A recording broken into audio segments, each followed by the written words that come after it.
Are you recording? Yeah. Okay, good. So anyway, you want to see how to brush out a mat. Let's pretend we have one right here. Okay, so in the armpit area. And we kind of do, like we have a couple little tangles. So she's on the table and she's noosed up. But what I'm going to do is I'll take the slicker brush and I hold it like this. Okay, so I've got my thumb parallel to the brush, my finger curled over, and the other ones are running along the brush pad. And this lets me like not get too close on the skin. But what I'm doing is just popping out any tangles or stuff in the hair. So I'm not running all the way through the hair, but I'm hitting it and I'm popping out of it.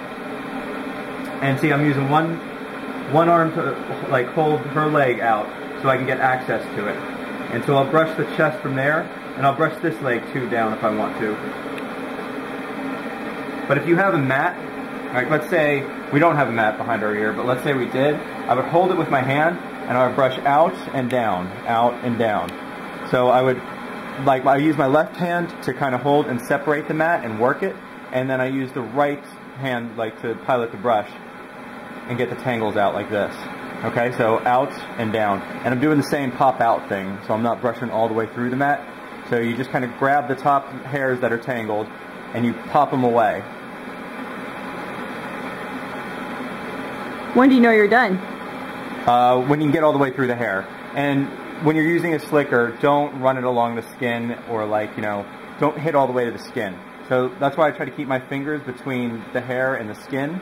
And why not? Because you don't want to irritate the skin. Because if you irritate the skin, you're going to make it dry and itchy.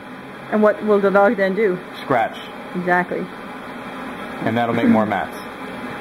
So even if you're brushing against the skin, then just like hold the hair and brush away. Like pop it away. So don't rake all the way through with a slicker brush. And I sawed the handle off this slicker brush so that when I'm doing popping, I'm not hitting them with the handle. So that's just a customized tool. But let's say, okay, if I want to work the armpit area, I do this from here. I'll get on my knees. And then to get in between here and like the chest, I'll just do this. Okay? And once that's all clear and like, you know, I'm hitting the chest and everything. And then I'll also take the front leg and I'll do the inside here. And I've done this leg already, but I haven't done this one. So you'll probably hear like a little bit of popping and grinding. And actually, here, come in close so you can hear it. If you come in, you can hear,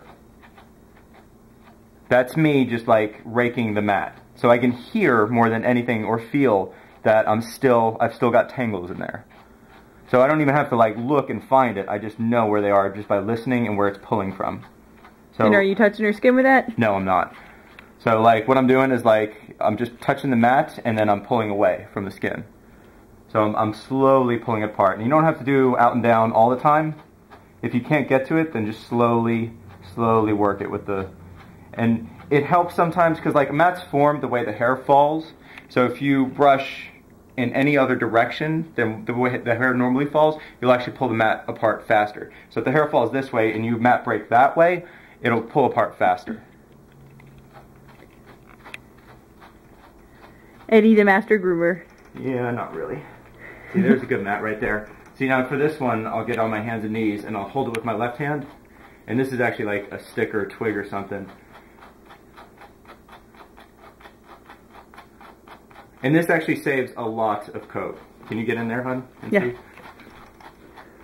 Because always use your left hand and just rotate the mat and work the mat apart. Because your left hand is actually very key into mat breaking.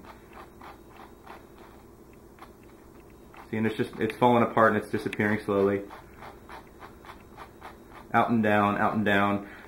And see, I'm using actually my left hand to pull some of the hairs out. So if it pulls out of my hand, that's okay. You don't really keep a death grip on the mat. You just want to keep working it around and working it from different angles and out and down, out and down.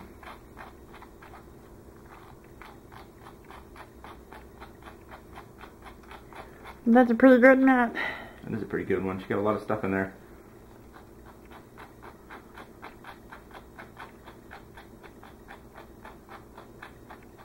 See, and stuff just kind of falls out.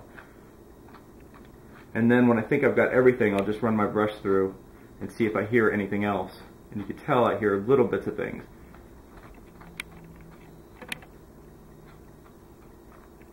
There you go. That's it.